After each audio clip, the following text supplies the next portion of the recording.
کشمیر کے الپائن اسکائر عارف محمد خان نے بیجنگ میں منعقد ہونے والے آئندہ سرمائی اولمپکس 2022 کے لیے کوالیفائی کر لیا۔ عارف کا تعلق شمالی کشمیر ضلع بارہمولہ کے ٹنمرگ کے حاجی بل سے ہے۔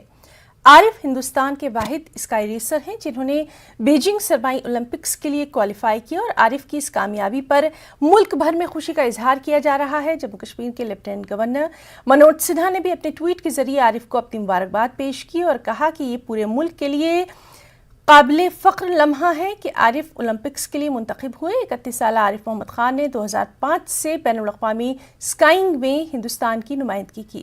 عارف اب تک ہندوستان کے لیے 122 ریس کر چکے ہیں۔ واضح رہے کہ بیجنگ سرمائی اولمپکس 2022 کا انعقاد 4 سے 20 فروری کو کیا جائے گا۔